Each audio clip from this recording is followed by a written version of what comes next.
صحیح بخاری حدیث نمبر 141۔ نبی اکرم صلی اللہ علیہ وآلہ وسلم نے فرمایا، جب تم میں سے کوئی اپنی بیوی سے جمع کرے تو کہے اللہ کے نام کے ساتھ شروع کرتا ہوں، اے اللہ ہمیں شیطان سے بچا اور شیطان کو اس چیز سے دور رکھ جو تو اس جمع کے نتیجے میں ہمیں عطا فرمائے۔ یہ دعا پڑھنے کے بعد جمع کرنے سے میاں بیوی کو جو اولاد ملے گی اسے شیطان نقصان نہیں پہنچا سکتا۔ صحیح بخاری حدیث نمبر 142۔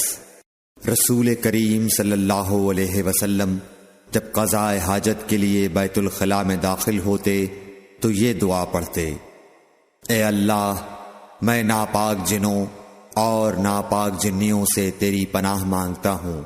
صحیح بخاری حدیث نمبر 143۔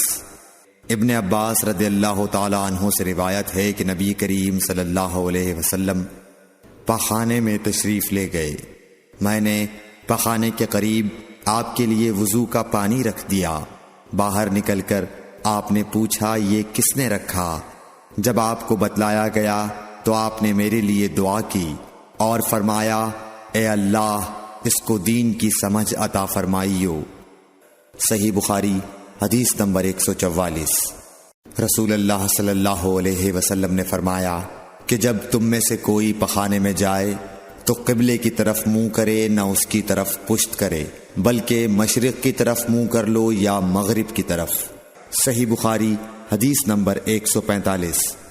لوگ کہتے تھے کہ جب قضاء حاجت کے لیے بیٹھو تو نہ قبلے کی طرف منہ کرو نہ بیت المقدس کی طرف۔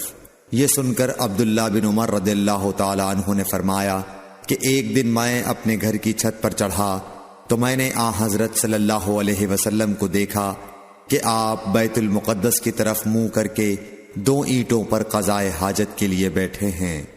پھر عبداللہ بن عمر رضی اللہ عنہ نے واسع سے کہا کہ شاید تم ان لوگوں میں سے ہو جو اپنے چوتڑوں کے بل نماز پڑھتے ہیں۔ تب میں نے کہا اللہ کی قسم میں نہیں جانتا کہ آپ کا مطلب کیا ہے۔ امام مالک رحمۃ اللہ نے کہا کہ عبداللہ بن عمر رضی اللہ تعالی عنہ نے اس سے وہ شخص مراد لیا جو نماز میں زمین سے اونچا نہ رہے، سجدے میں زمین سے چمٹ جائے۔ صحیح بخاری حدیث نمبر 146۔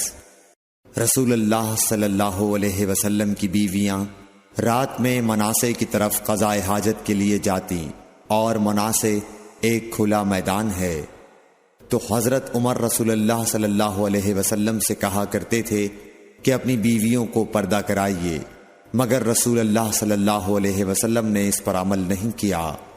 ایک روز رات کو عشاء کے وقت حضرت سودا بنت زمعہ رسول اللہ صلی اللہ علیہ وسلم کی اہلیہ جو دراز قد عورت تھیں باہر گئیں۔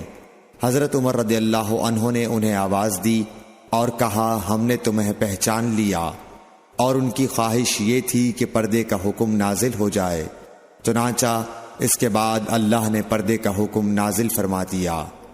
صحیح بخاری حدیث نمبر 147۔ آپ صلی اللہ علیہ وسلم نے اپنی بیویوں سے فرمایا کہ تمہیں قضاء حاجت کے لیے باہر نکلنے کی اجازت ہے۔ صحیح بخاری حدیث نمبر 148۔ عبداللہ بن عمر رضی اللہ تعالی عنہ فرماتے ہیں کہ ایک دن میں اپنی بہن اور رسول اللہ صلی اللہ علیہ وسلم کی اہلیہ محترمہ حفصہ کے مکان کی چھت پر اپنی کسی ضرورت سے چڑھا تو مجھے رسول اللہ صلی اللہ علیہ وسلم قضاء حاجت کرتے وقت قبلے کی طرف پشت اور شام کی طرف منہ کیے ہوئے نظر آئے۔ صحیح بخاری حدیث نمبر 149۔